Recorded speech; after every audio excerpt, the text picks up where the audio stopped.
Welcome to The Naked Podcaster. Get ready to hear the story of someone strong enough to bear it all. The Naked Podcaster is a representation of freeing yourself, giving you permission to be real in all your quirkiness, baggage, struggles to success, and tragedy to triumph. I'm so excited you're joining the journey. Your past doesn't define you, but it does lead you on a path to today. Let's get naked. Welcome to the Naked Podcaster. This is Jen Taylor, and today I have Mary Hodges on. Mary, how are you today? I'm great. How are you, Jen? Thanks for having me on. I'm really excited, but I want everybody to know that you are recording in your basement because of tornado sirens. So tell me where you are and what's going on. Just fill me in on that. Sure. I'm actually currently in St. Louis, and we have April and May is like our tornado season. So right before I was getting my stuff ready for the podcast, I heard the sirens go off, got one of those texts that said, get to your basement. And while I don't really think a tornado is going to affect where I am physically, I just thought might as well go to the basement to record this podcast. I'm excited because you're safe, but yet I get to record during a tornado warning. So yeah, it's kind of exciting, but that's crazy. I know. Normal for you. Something you're used to when you live in the Midwest. So see, well, for me, it's not normal. So I was like, you're recording during a tornado warning. Okay. So if we hear anything, that's what's going on. So your business is called The Grind to Greatness, and it's thegrindtogreatness.com. Tell me what you do and about your business. Yeah. So I help women entrepreneurs overcome the stress that their business can create in their lives. And I teach them productivity in a way that's really energizing and fun.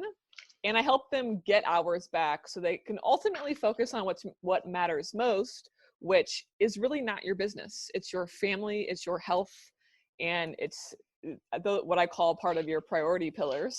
Family, relationships should come first, no matter what, and your health should come first. And then your business should come into that equation. So I give them that time back so they can really spend the time doing those important things that at the end of their life, when they look back, they're going to be glad they did.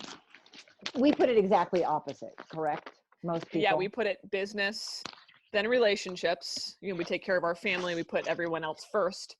And then we put ourselves and our health last. And ultimately, we've got it backwards. Yeah, no kidding. So that's an enormous task to come on. But I mean, if you looked at me and you said, what if I could give you an extra hour a day? How many of us would be ecstatic about that? Oh, absolutely. Just, an hour would do wonders. An hour would help us work out and maybe take a break and make some food that's not just something you throw in the microwave or something that you have to heat up. Just nourish our bodies, meditate, maybe spend time with our family. There's a lot of things that we could do in an hour. Do you have people make a list of, I know you made a list because I've seen your website of the priorities. Excuse me. Do you have every woman that you work with make that list of what the priorities really are? Yeah, I help them think deeper about what those are specifically for them, but ultimately, and I don't want to tell people what their priorities should be, obviously, but I think if we are honest about where some priorities should fall in the conversation about, what place should this priority come, we honestly have to take care of ourselves. If we're not healthy, then we can't take care of the people that we love. We can't put what we need to in our business. And I like to think of it as we want to pour from our overflow. So if we're taking care of ourselves, we're not pouring from an empty cup. We're showing up our best selves for the people and the things that matter most to us. So it just makes the most sense to think about your health and yourself in that way. And that's a struggle for a lot of women. They think it's selfish, but I have to try to educate them on why it's not selfish. And they're ultimately happy when they start to make those little changes anyways. And for some people, maybe relationships isn't in business could be different. Maybe if they don't have small children they're taking care of, or they don't have a spouse. It just really depends on what their situation is like, to where relationships and business fall into place. But the thing I remind people is that just because something is a priority doesn't mean it means that you have to give it more time.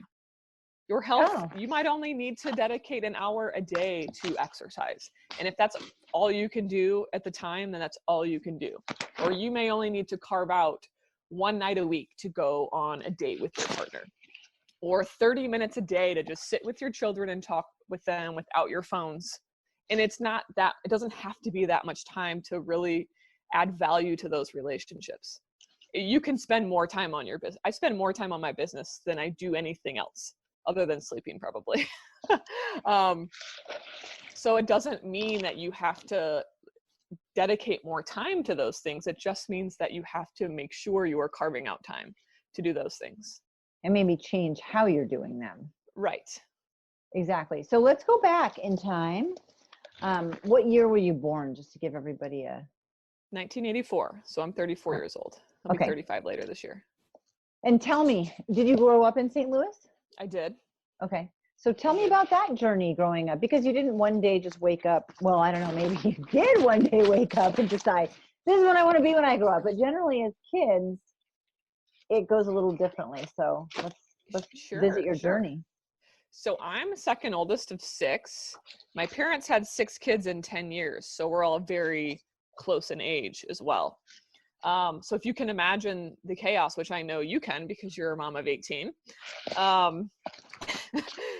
there was a lot of responsibility on my sister, who's older than me, and myself on our plate to help my parents take care of my siblings. And from a very young age, I don't know why, but I self-inflicted an obligation on myself to make sure I was successful. And I didn't really know what that would look like because I wanted to take burden off my parents.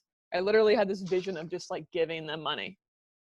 I wanted to take burden off my parents, and I wanted them to know that all their sacrifices weren't a waste.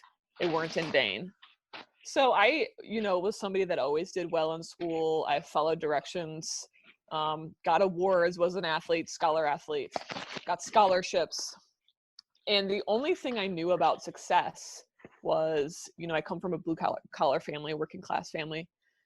The only thing I knew about success was, okay, I have to go to college, and the things that, doctor, lawyer, those stereotypical professions that we see on TV. So when I went to college, I never really connected with something deeply. It was just kind of like, well, I guess since I don't know what I want to do, I can go to law school. So that would make my parents proud. That's what I told myself. That is the craziest thing.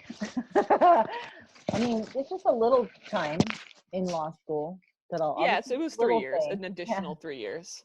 And for me also, I think about this sometimes. For me, I think school, continuing my education was a way to like delay having to get out there and like really be in the real world.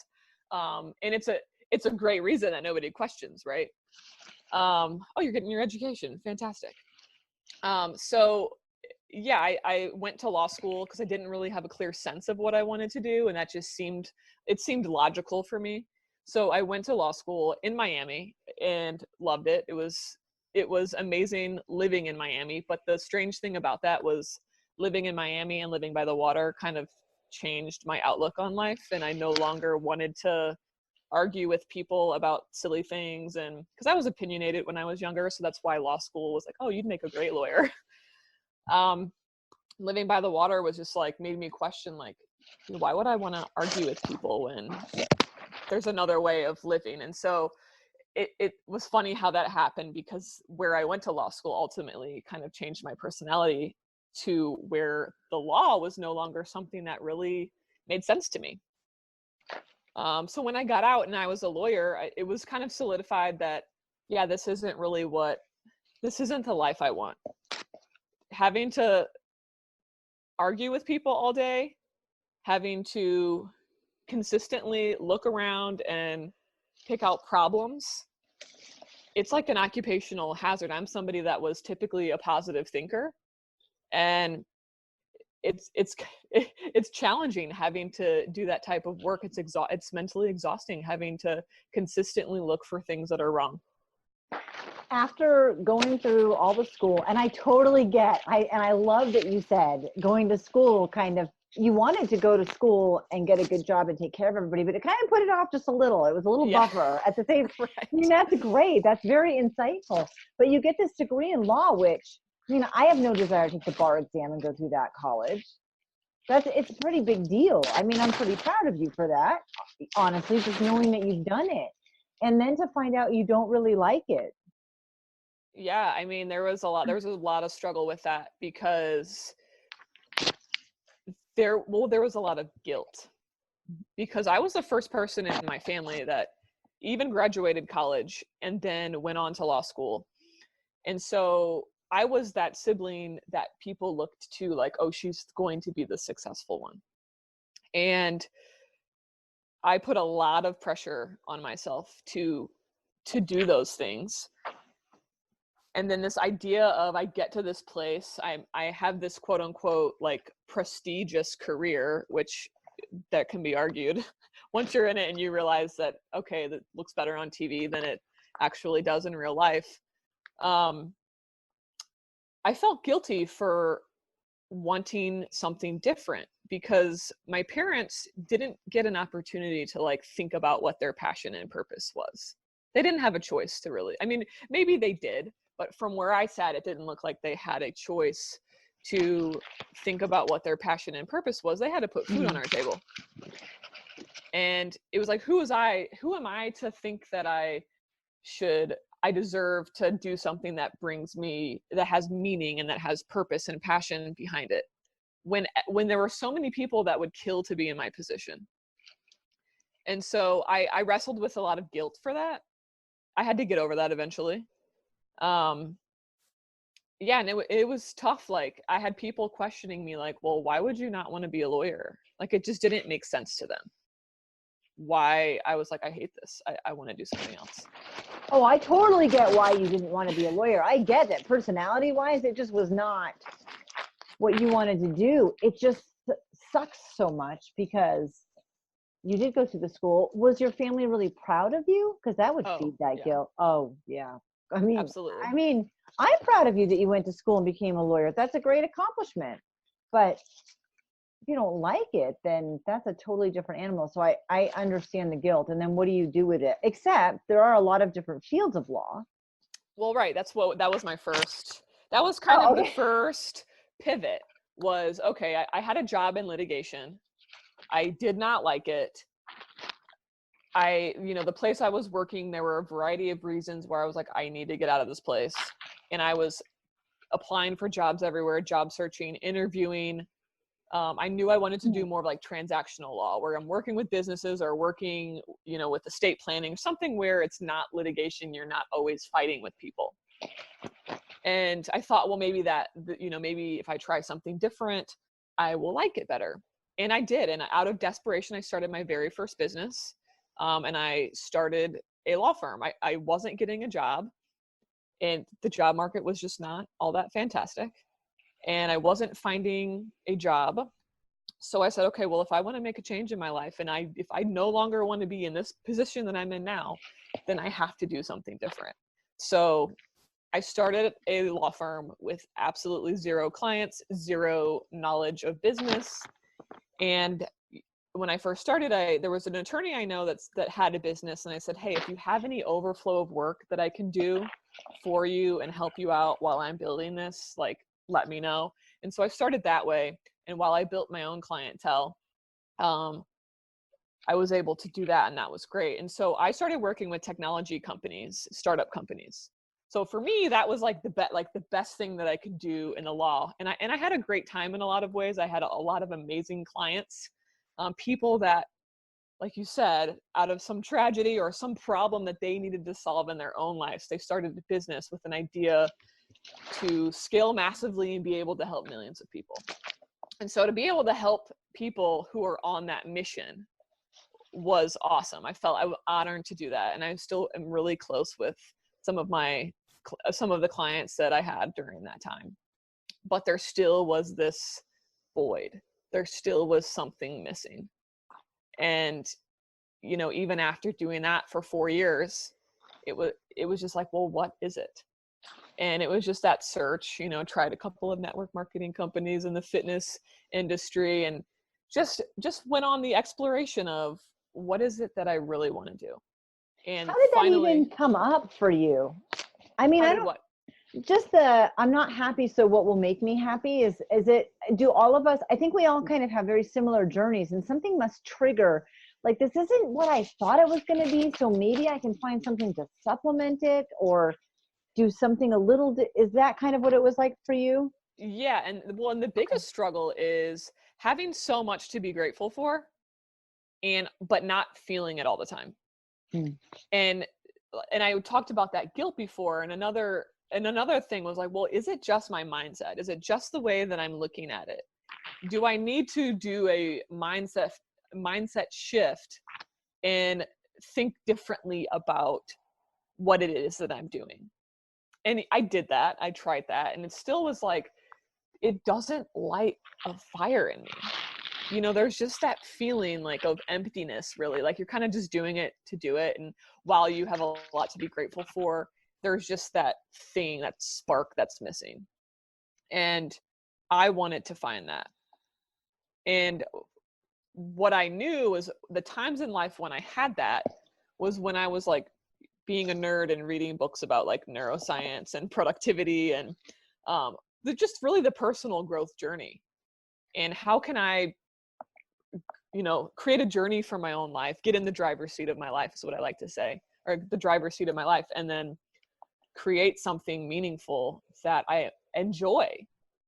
And and so that was kind of those questions, and it was like, what is it that I actually like here? What do I do that makes me happy? And those were some of the things, and it kind of incrementally started as when I started the Grind of Greatness, and initially it just incrementally started as this very broad personal growth like podcast, and I realized I had to really narrow down what I was doing, why I was doing it, and who I was doing it for. And ultimately it came, it molded into what it is now. Were there a lot of aha moments? Because I think that list, for a lot of us, we don't realize how many things we do get excited about and bring us joy. I mean, I had this massive list when I started, and whittling that down, and really, was that hard for you? Not really per se, because some things you realize you like doing them, but you don't want to do them for a business. And you can still do those things that bring you joy more like in a way that's just like a hobby. For me, fitness, I was born an athlete. So fitness was something that was always been a part of my life.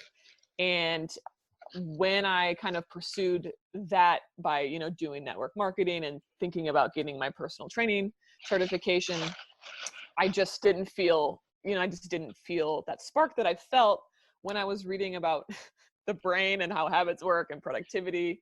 And I just didn't have the spark. I liked my own fitness, basically. and so that's what I'm on your exact same journey on that one. Yeah, I I liked my own fitness. Same thing. Yeah, I know. I think I would have gotten certified as a fitness trainer and really enjoyed it, but it would have been that same thing. Like, yeah, it's good. I have nothing to complain about. But yeah, so you just kind of whittled down your list. And were there a lot of aha moments? I would say there's been aha moments in the development of what I'm doing now. Because really what I'm doing now is, like I told you, that I was enjoying learning about productivity. I was enjoying really implementing this stuff in my own life. But how it really developed into what I'm doing now was really another aha moment, which came because, I recently retired from being a lawyer back in February. So before that, I said I started my business. So I started a law firm as a solopreneur. I did that for 2 years. Then I joined a group of lawyers. So I joined as a partner with a group of lawyers, and I did that for 2 years. And I thought, well, maybe being around other people and having like partners to work with is the answer. And it wasn't. But last year in 2018, in our law firm was a crazy year. We had a lot of big deals for clients. For the first time in my life, I barely ever worked out. And it was a really challenging year. while I was also trying to build this business in a way to make it viable enough to do it full time. So, even though I liked doing personal growth as a way of figuring out how to build a business, it was the aha moment of like, I can't just teach personal growth so that entrepreneurs can build the business they want, because I'm doing that right now and I don't have any time to work out. I am missing important things for people that matter to me. I'm sitting in front of my computer screen all day, working 80 hours a week. And I don't ever want to do that again. So that was the other aha of, okay, well, what is life? What is the purpose of all of this? What is really the purpose of this thing we call life? And why am I running myself into the ground for this stuff ultimately that doesn't really, I mean, it matters, but it doesn't really matter in the grand scheme of it. And so that's really how I evolved thinking about what I wanted to do in my business. I mean, thinking about productivity in a way that's not just about getting more stuff done, because I could be insanely productive in 80 hours, but is that really how you need to be looking at productivity? And it's really more about less is more, figuring out what's most important to you, and then using productivity in a way that can give you those hours back so that you are actually enjoying your life. And I think that's the part that people miss. Sure, you can get more done, but are you actually enjoying your life in the meantime? I want to throw a couple things out there. One of them is, I know a lot of people who start their own business, and one of the reasons that we do this is because it gives us an amount of freedom. Mm-hmm. And then we're working 80 hours a week, and it ends up having the opposite effect. So that's the first thing I want to throw out. Let's start with that one. Is that often true in your experience? Yeah, I see that a lot. I see people leaving the 9 to 5 and then going into really like the 6 to 9, because I think, we talk about the way we talk about entrepreneurship is not very healthy. And I talk about 2 formulas for success that were sold as kids that don't really do much for us. And that first formula is the formula most of us subscribe to because we don't know any better. And it's go to school, get good grades, go to college, do the same thing so you can get a good job, make money, retire, and be happy, which happiness comes at the very end of all those things. And it's just that formula that most people in our country are following something like that. And there's not to say that there's anything wrong with that. But for a lot of people, that funnels them into professions that's just about making money, so that they can build up something. So then one day they can think about doing the things in life that they want to do instead of really focusing on doing some of those things now. So that's formula number 1. So entrepreneurs who may have started out with that realize like, this isn't really the type of life I want. And they leave that formula and they go into another formula that says, if you want to build a legacy for your family, you have to basically not even see your family.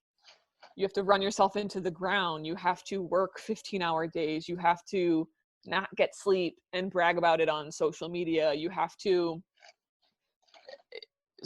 burn the midnight oil. And so, or you have to earn your stripes. And so I think what people earning your stripes means you have to literally suffer before you can be worthy of success. And the way we talk about entrepreneurship just leaves people exhausted. It leaves them burnt out.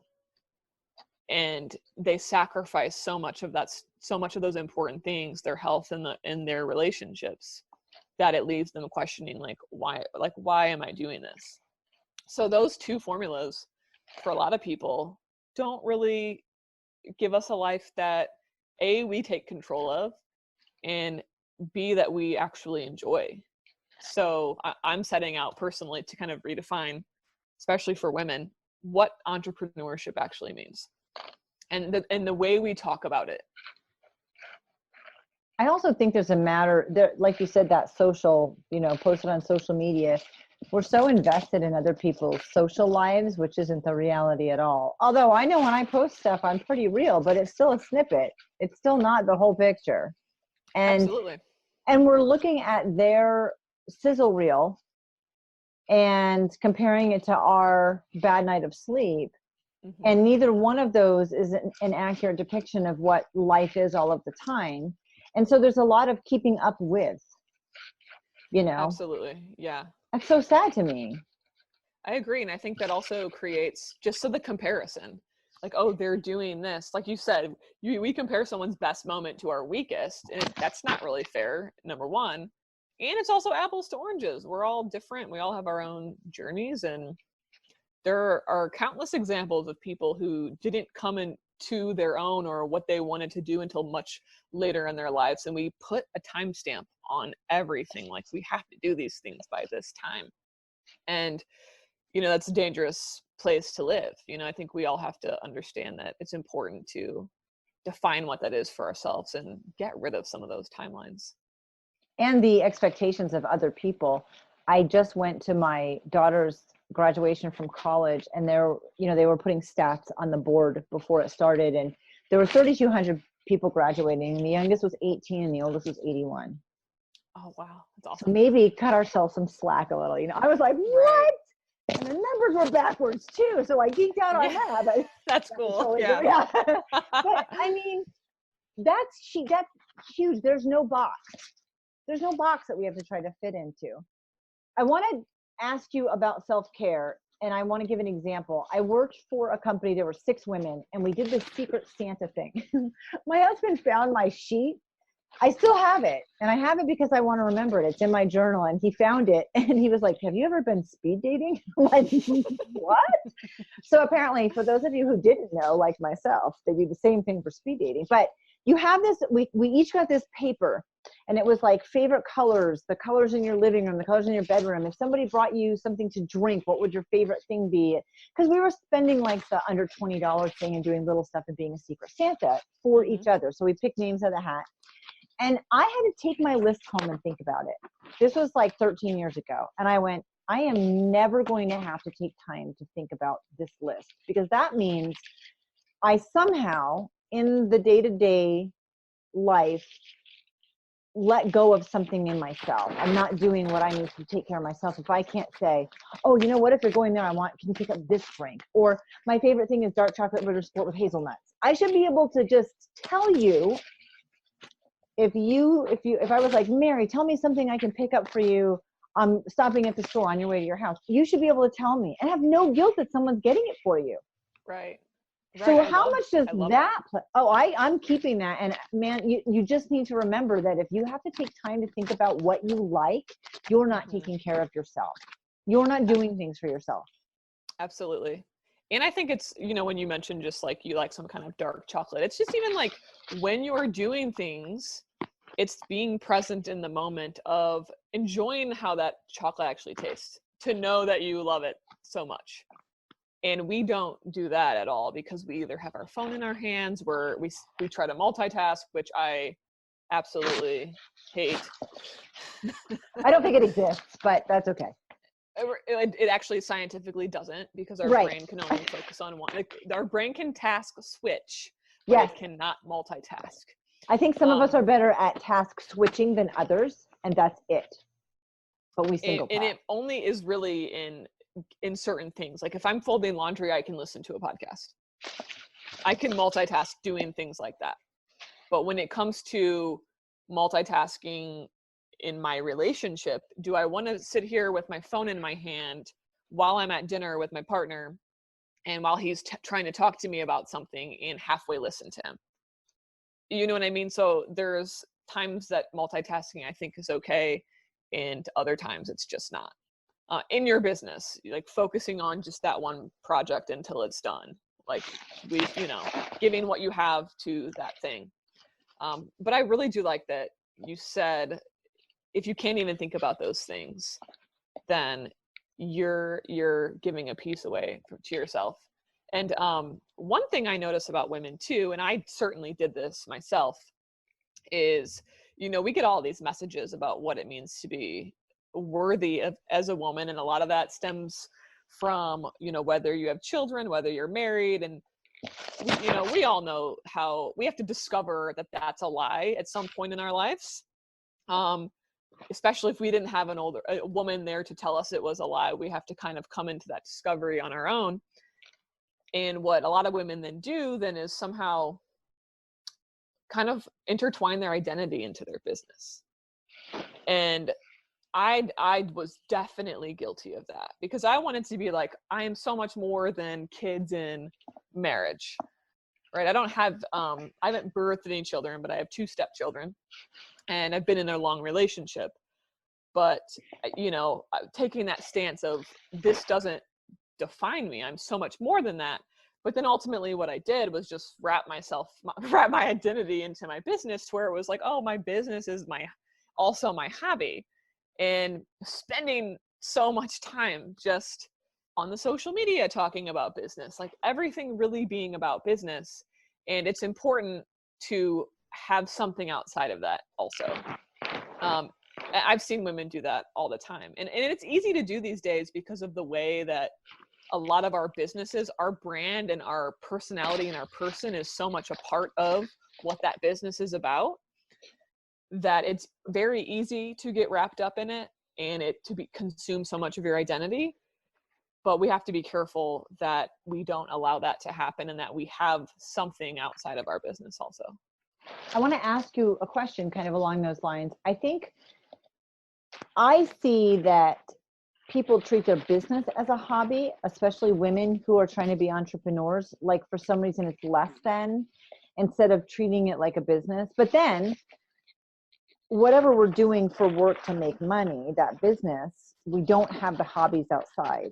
So I think we're misaligning or defining what different things are. Can we talk about that a little bit? Yeah, I've seen women do both. Like for me, my business was my business and my hobby. Right. And I have seen other women, because of, we put our prices really low when we start, or we don't really value our work. We don't have value in our work the way that we should, or the confidence. And so, yes, like I think it's treating their business like their hobby in a way, like, oh, this is just something I'm doing on the side. You know what I mean? And not looking at it in a more serious way, or being very casual about it, which if that's what your ultimate real goal is, there's nothing wrong with that. Like I have a friend that makes really darling hair bows for girls, and I don't know how the heck she makes so many of them, but she's really good at it. But for a long time for her, that was just like, oh, it's just kind of a hobby. And then now it's now it's like, hey, like, you actually are doing something really good here. Why don't you, and it's like, sometimes they don't have anyone around them to say, hey, like you can make this more, and you've got what it takes to make it more. And especially if you don't come from a family of entrepreneurs. She didn't come from a family of entrepreneurs. I didn't come from a family of entrepreneurs. And a lot of times there's nobody in our immediate circle to really kind of guide us or cheer us on or tell us like, hey, this can be more than a hobby, and you have what it takes to do that. And so I'm glad she's took it up several notches. That's good, because you're right. It's not a big deal if it is a hobby, but if we want it to be our business and we treat it like a hobby, there's definitely a disconnect there. Oh yeah, definitely. I agree. And I think a lot of that has to do with just possibly fear, self-doubt. I mean, fear and self-doubt keep us from doing everything, and ultimately we'll have some kind of surface level excuse for why we're kind of, treating it like a hobby when we really want it to be a business. And a lot of that has to do with just lack of confidence, or afraid to put ourselves out there.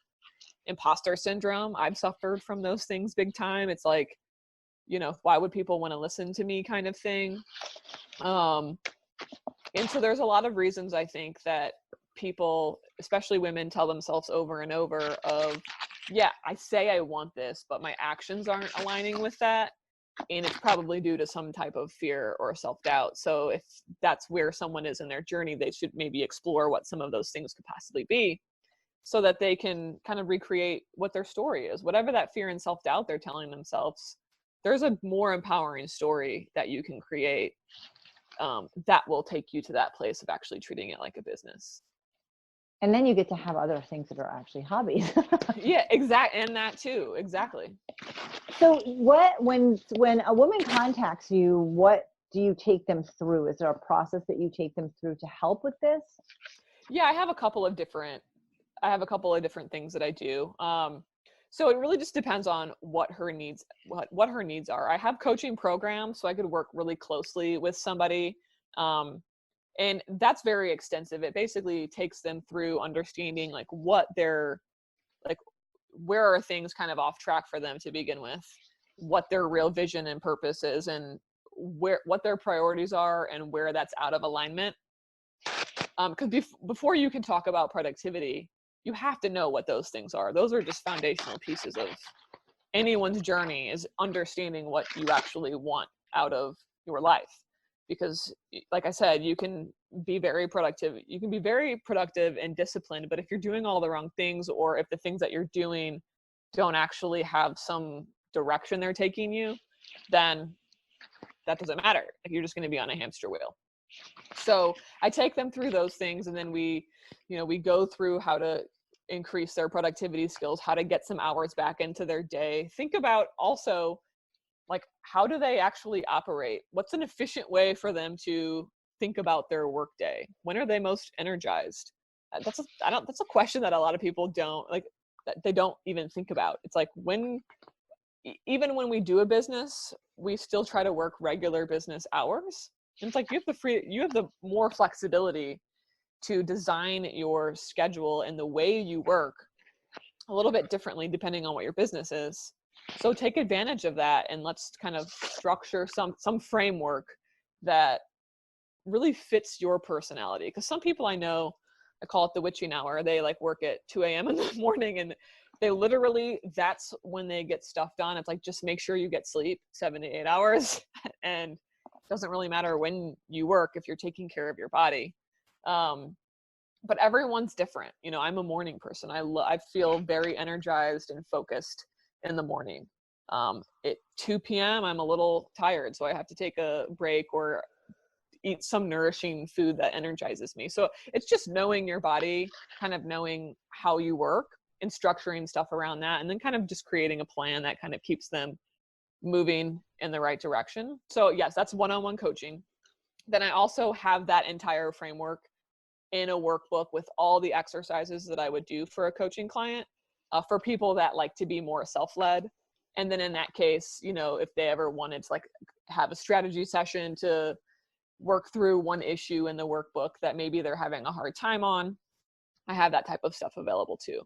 And so then I'm going to be thinking about doing more comprehensive online courses once I see what people really need and maybe fill in some gaps. So that's where I'm at right now, is doing the coaching, having the workbook for people that are more self-led, and then also a monthly membership group that's taking people that are in the workbook or in the coaching and doing like goal setting, accountability, and building the social community.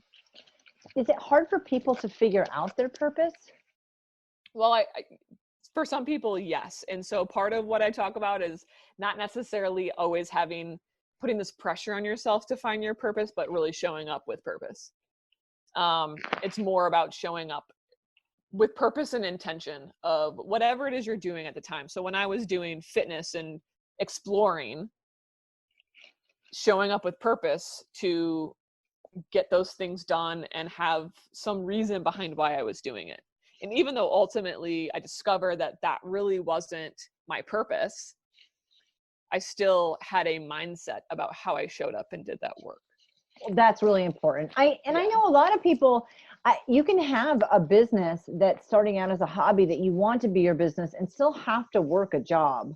Yes. I mean, there are stories. For a while I felt inundated by stories. This guy who's a coach who's 28, and he's like, and I had to live on my buddy's couch. And I'm like, yeah, well, you were 23 at the time. You have no partner, you have no kids, you have no responsibility. So dude, that's totally cool that that's your story. But for those of us who are a little older, maybe have a partner, have some responsibilities, or have kids, Like I can't go sleep on someone's couch while I build my business, you know? So there are a lot of us that we just need to be I think, and women, geez, I mean, we put so much more pressure on ourselves, I think, to just know that you can build slowly. This can look different for each one of us. And that's why I love that you work with the productivity.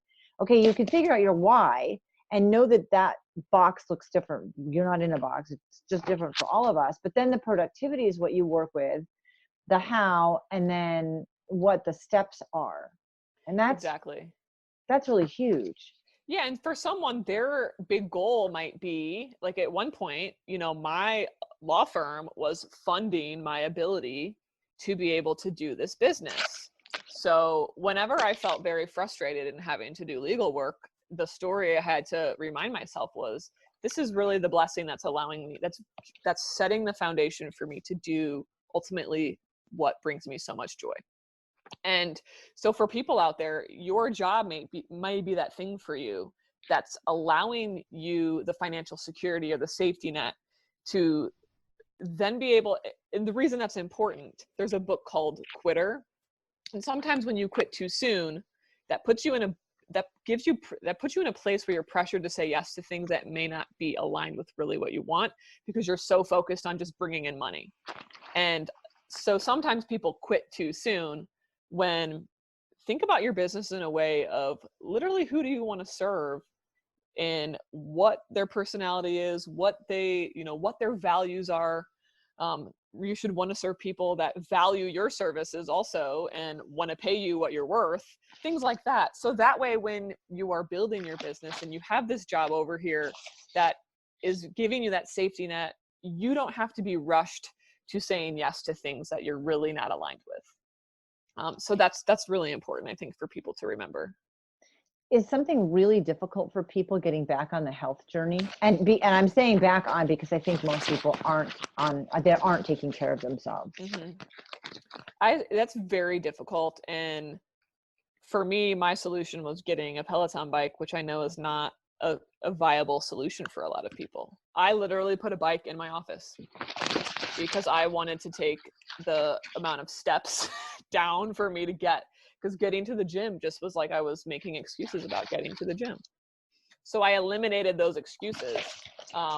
But for some people, yeah, that's an extremely challenging area.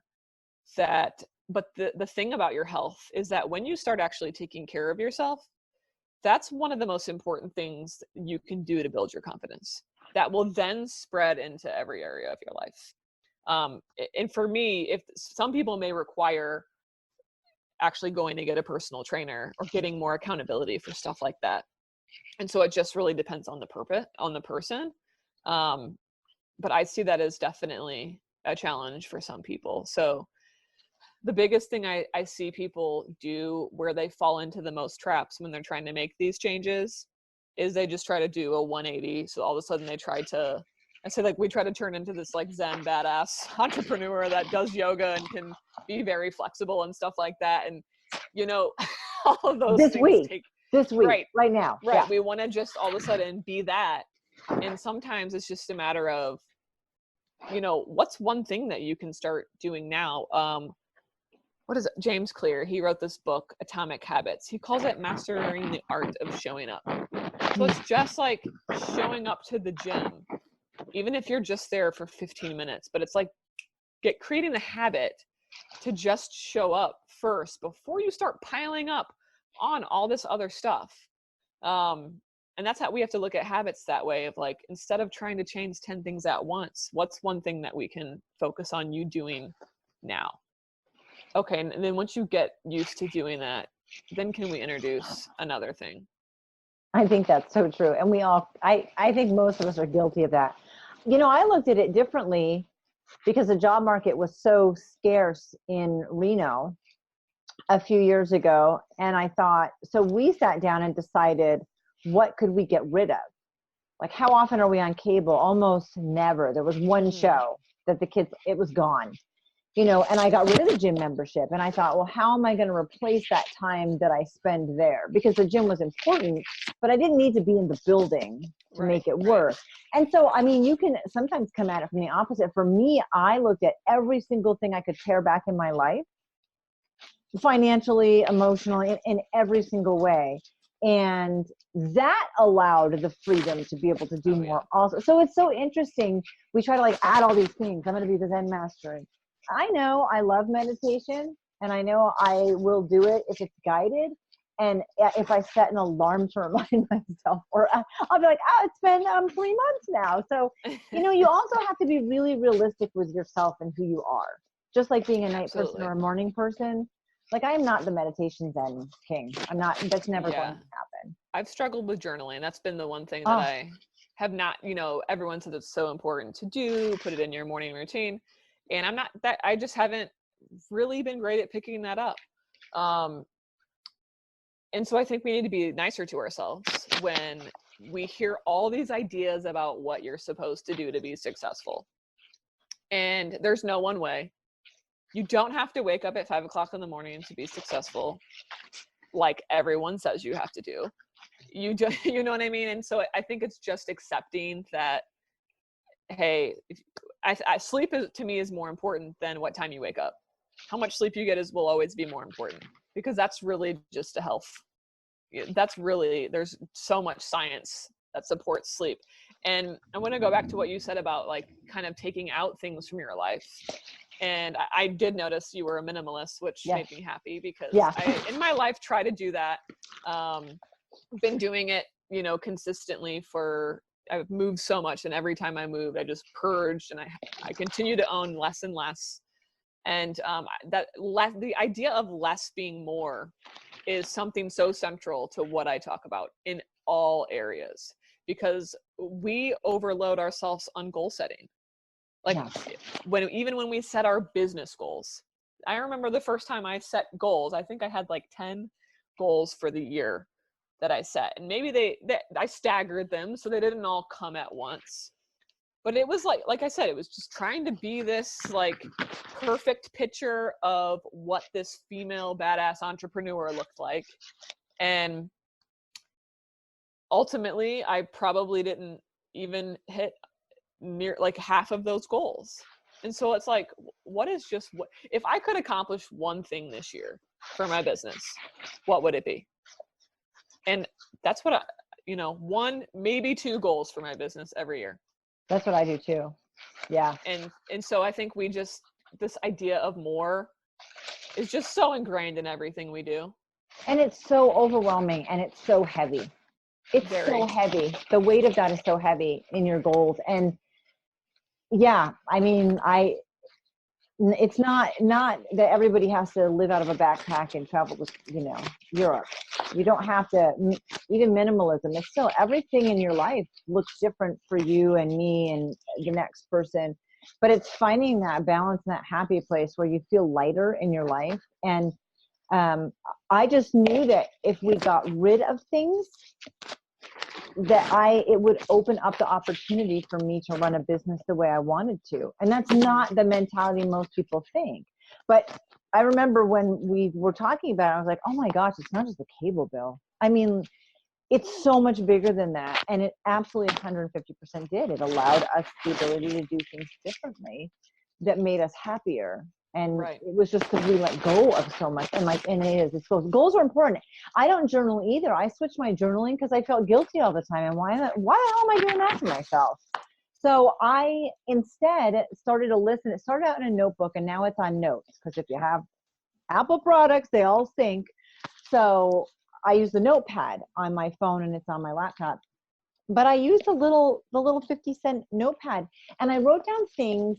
I just did a video about this that I haven't edited for YouTube, but I wrote down things that happen. Not like everyday normal things, but like you get stitches in your finger. You went on a trip to see somebody. You start a new job. You have a really interesting client. You got a new dog. Like, they're not huge things, but they're not average things. And I just write a list. They're not routine, right? I just would write a list. And I've done this for the last few years, and it's like the funnest thing, because it's not journaling every day where I feel accountable. But I'm writing down things that are momentous, because we are really hard on ourselves, and we don't realize how far we've come unless we take a look back. So Absolutely. on Facebook, when that memory pops up and it's like, Jen and Mary, you've been friends for 3 years, or something happened, remember this race last year, or whatever it is, and you're like, oh my gosh, and it takes you right back.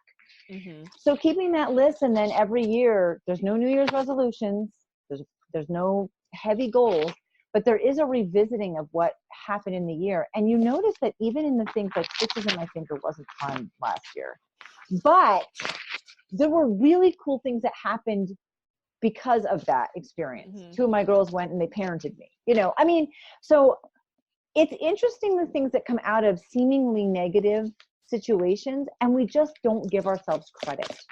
So I switched journaling to that, and it's so easy because like great things don't happen, unusual things don't happen every day, a few a month maybe. But man, I love revisiting that stuff because we are just too hard on ourselves. We are so hard on ourselves. I didn't even, my first 2 years of business, I didn't look back once. I put this pressure of just climbing. And then on the second anniversary of my business, I was like, you know what? Let me count how many people, this was like for the law firm. I had worked with over 100 clients in 11 countries in like 20 something states. And it was just like, I can't believe I never stopped to even just say, because from where I started, if you knew where I started and how much I did not know about any of this, and in 2 years' time, being able to say that, and just, it was a rude awakening for me of like, holy cow, you are way too hard on yourself. Yeah. You are way too hard on yourself.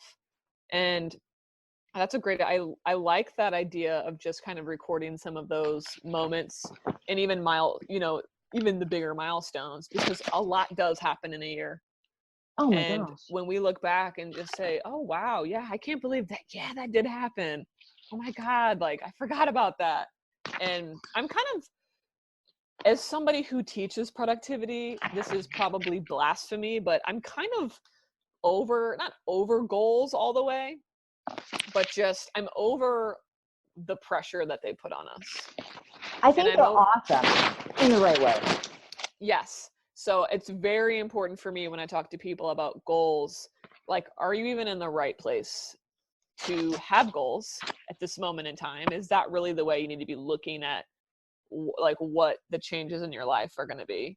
Or maybe things are going well for you and you just don't really like, you could just keep things going the way they are. And so, oh my gosh, what? right. And so because I think a lot of times the way we do goals does more damage than good. And so as long as I think you're thinking about it in a healthy way, and like, if you think about the goal that you set, is that goal going to require you to literally run yourself into the ground to achieve it? Because they say like, set big goals for your business. And we try to go after it all. And a lot of times it's like, okay, when you think about what it will be required of you, the work that's going to be required of you to put in to reach this goal. I'm not saying that you shouldn't stretch yourself or you shouldn't challenge yourself. You should do those things, absolutely. But will reaching this goal literally require you to lose sleep, to just run yourself into exhaustion? If it's so, why the heck is that your goal? No kidding. And I think there's so much we put so much pressure on this destination. I don't think the destination exists. I think it's evolving, but the journey is there. So how do people feel when they get back more time? Oh, they feel great, because they were wanting more time to begin with, and they didn't really realize that they could actually get the things they needed to get done in less time, because a lot of our time is we fill our time with busy work. And when you can actually focus on just living in alignment with who you want to be, what are those important things to do for your business, and like less is more, it's just getting rid of all that other stuff, then you realize you have so much more time to do the things that matter. And we should try to have guilt-free businesses. Wouldn't Let's that be end there. That would be awesome. For your guilt-free business, all of the links are in the show notes, and you can contact Mary. And thank you so much. What a fun time that I had with you. Yeah, I had a great time. Thank you so much for having me on your show. Thank you for taking the time to get naked with us. If you'd like to bear it all with me, get in touch. Your story is unique and valuable. Let's show it off.